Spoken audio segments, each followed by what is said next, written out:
Kasi naman hindi na mahabang buhay, bata ka eh. Hanggat bata ka, gumala ka na.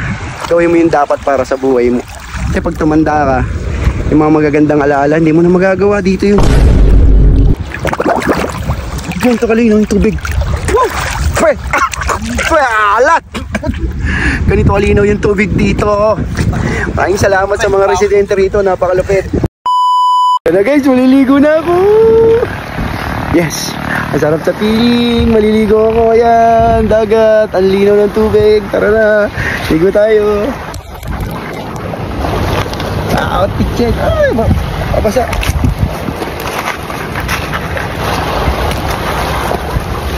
Ligo na tayo, tara.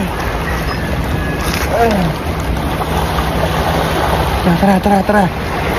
Natin patagalin to. Natin patagalin to, lapit.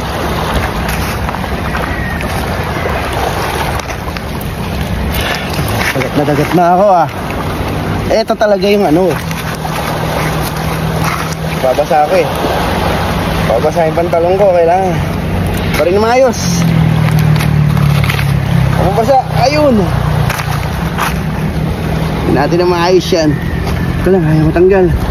Tama. Ayaw matanggal ang pantalong ko. Sarap maligo guys. Pakalupit ng hinaw ng tubig. Puro bato pa. Hindi nakakatakot. Kasi ang lalaki pa na limasag dito. Ang lalaki na limasag. Oh! Ayaw tanggal. Doon.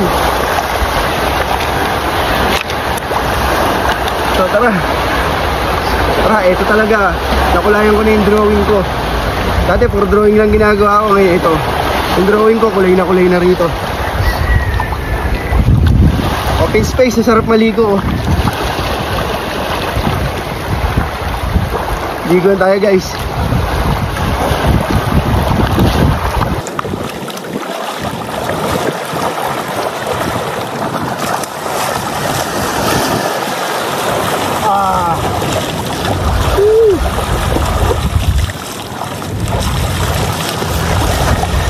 So dito walang katumbas na pera yung saya. Hindi matutumbas na yung saya mo rito. Pag ikaw yun talaga pumunta ka mag-isa. Yung masarap. Gusto mo puntahan yung lugar na gusto mong puntahan. Kasi kaya ako ginagawa to, nababawasan yung stress ko sa buhay. And then napapasaya ko yung buhay ko, kaya ako ginagawa to. Napupuntahan ko yung gusto kong puntahan. Diba? Hindi ko ginagawa to para magyabang. Hindi ko pinapakita to para, ayun nga, sabihin nila na mayabang ka. Ginagawa ko to kasi masarap, masaya ka. Nalilimutan mo yung mga problema mo pag kasi puro trabaho. Kaya nga sabi ko, yung drawing ng buhay ko, ito na yun. Nakulayan ko na. Tara.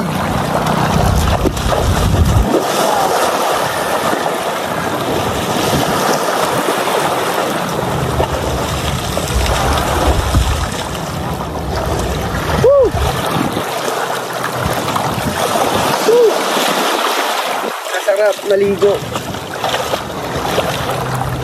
Kaya yung mga nagbabalak po dyan na pumunta ng Monte Maria, dito po sa seaside, open space po rito, pwede kayo maligo. Napakalupit po. Yan. Rapit ako sa Monte Maria, doon lang siya yung payam yung konti, pupuntahan ko yan.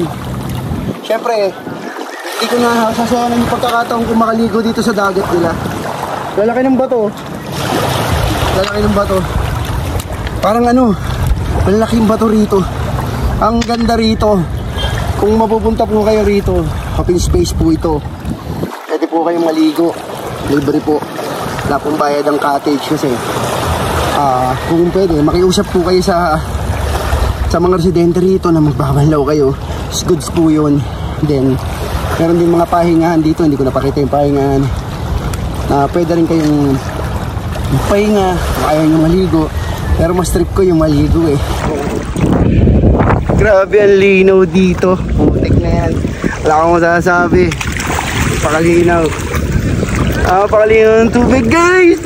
Lapit. Ganito talaga feeling eh. Sarap ng feeling. Alam nyo kung bakit.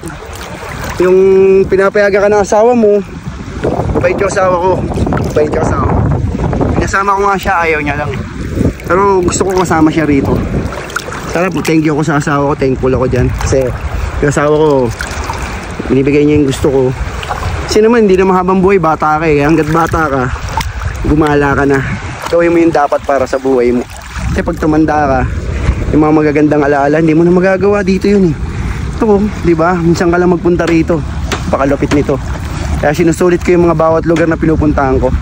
Yun, maraming salamat sa asawa ko, Helibet Lopez. Mahal kita. Yan, ito kalino yung tubig. Alat! Ganito kalinaw yung tubig dito. Maraming salamat sa mga residente rito. Napakalupit. Saan kaya ako sa susunod?